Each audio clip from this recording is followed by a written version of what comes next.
Roselyne Bachelot avait donné l'exemple il y a quelque temps. Elle avait fait une carrière dans la politique. Et puis elle fait désormais carrière dans les médias.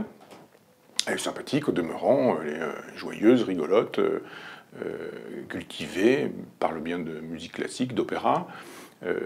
Et puis on l'a vu quitter un ministère dans lequel elle n'a pas laissé forcément des traces extraordinaires. Je pense que tous ces vaccins qui avaient été achetés en quantité, toutes ces craintes qui avaient été entretenues avec des épidémies qui devaient arriver, qui ne sont jamais arrivées, etc. Enfin, il y a une espèce de silence qui s'effectue sur les politiques. Ils peuvent avoir été de très mauvais politiques, mais finalement on oublie, il n'y a jamais de procès qui se soit trouvé finalement fait à des hommes ou à des femmes politiques pour des ministères qui auraient été mal tenus, mal conduits ou mal utilisés. Il se fait que là, il va y avoir pléthore de recyclage. On a bien vu que Macron avait réussi son OPA, je dirais, sur la classe politique. Il a prétendu que parce qu'il était jeune, il allait changer les choses et que les changements de tête seraient des changements de politique.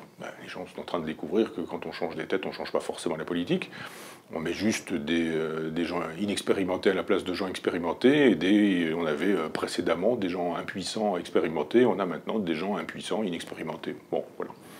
Je dois dire qu'il faut ouvrir toujours cette parenthèse depuis que la France a décidé qu'elle était plus européenne que française. Les lois françaises ne sont plus des lois françaises, ce sont juste les lois que l'Europe invite ou incite à passer, et que l'impuissance des politiques dans la configuration européenne est caractérisée. Donc ils ne peuvent faire que du vent, des effets de manche ou des occupations d'estrade. Et voilà pourquoi on en retrouve un certain nombre recyclés dans les médias ces temps-ci. Alors on a vu que désormais François Fillon allait faire de l'argent. Ça c'est drôle parce que je pense qu'il en faisait déjà.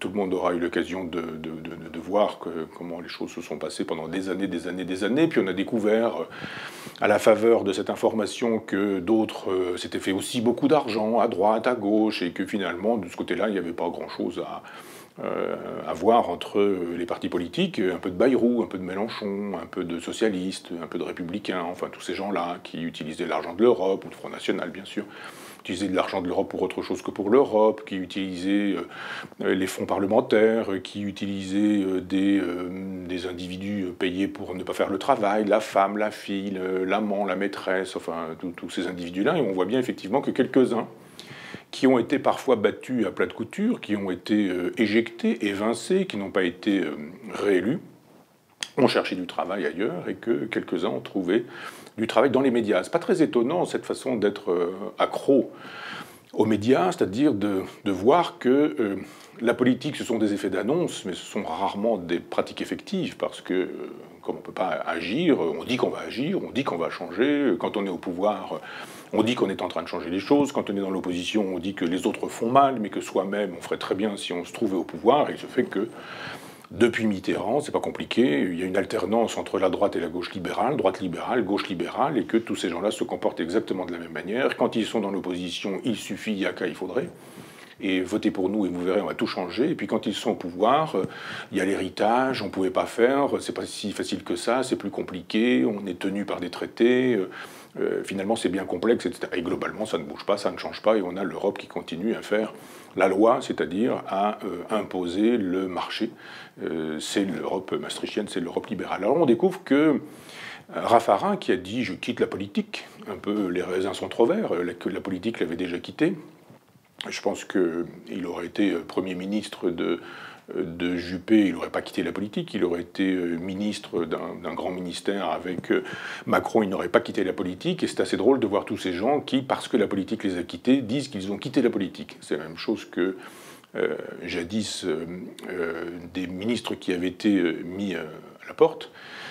Je songe à Arnaud Montebourg qui s'est fait virer parce que Hollande avait estimé qu'il en faisait un peu beaucoup avec sa cuvée du redressement productif et que finalement il fallait qu'il quitte le gouvernement. Donc il a bien organisé la chose en disant qu'il quittait le gouvernement parce que ça n'était plus possible ou ça n'était plus pensable. Et on voit que Raffarin, qui prétend qu'il quitte la politique alors que la politique l'a quitté, rentre dans les médias, qu'Aurélie Filippetti, quittée aussi par le même Montebourg, après que Montebourg eut quitté déjà pas mal de femmes, se retrouve toute seule avec un jeune enfant. Effectivement, il va falloir qu'elle puisse le nourrir.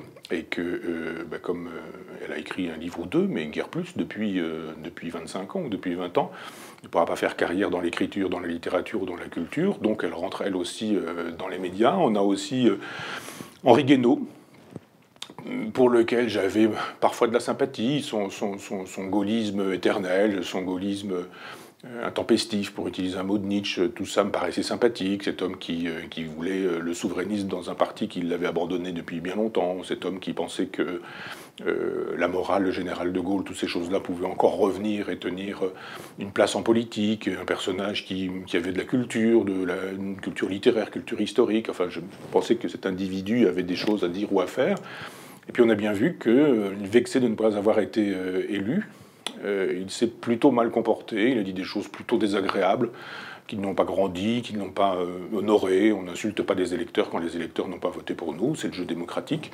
Quand on est gaulliste, c'est comme ça que ça se passe. On a des projets, on va les proposer aux gens, les gens disent oui, ça m'intéresse, non, ça ne m'intéresse pas, et quand les gens disent ça ne m'intéresse pas, eh bien on ne les insulte pas. Ça s'appelle la consultation démocratique, ça s'appelle les élections, enfin ça fonctionne comme ça. Il n'a pas été très très gaulliste, Henri Guénaud, et je ne suis pas bien sûr, pas utiliser la formule, mais qu'on aurait pu imaginer le général de Gaulle à France Inter. Elle a déjà été un peu utilisée, cette formule, du moins, une formule approchante, chacun s'en souviendra. Je ne pense pas qu'on puisse, je ne sais pas si tu vas travailler à France Inter, mais dans les médias, je dirais, faire grand-chose de très intéressant, sauf des billets, sauf des interventions de 2 minutes, de 3 minutes, des débats, des tables rondes, où on dira ce que tout le monde sait qu'on entendra quand il s'agit de machin bidule un tel. Alors Julien Drey, l'ineffable Julien Drey, a probablement cachetonné pour acheter quelques montres en plus.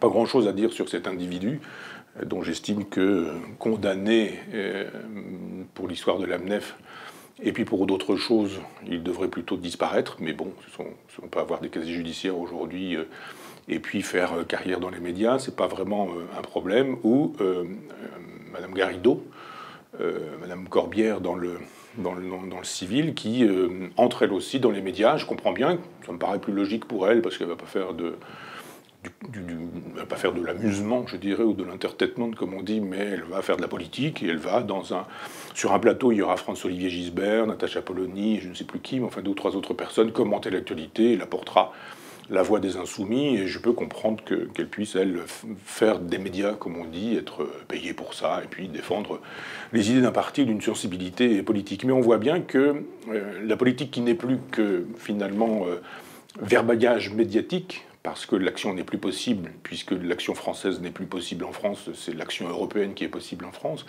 eh bien, ça conduit tout ce monde-là à continuer à faire ce qu'il faisait avant, c'est-à-dire à parler devant des caméras, ou à parler dans des micros, ou à parler, à commenter, à raconter, à dire ce qu'il faudrait faire, ce qu'il aurait fallu faire, ce qu'on ne peut pas faire, etc. Ce qu'on souhaiterait des hommes politiques, c'est qu'ils se taisent et qu'ils agissent, et quand ils n'ont pas marqué leur temps de manière favorable, qu'ils disparaissent, et qu'on ne les voit plus.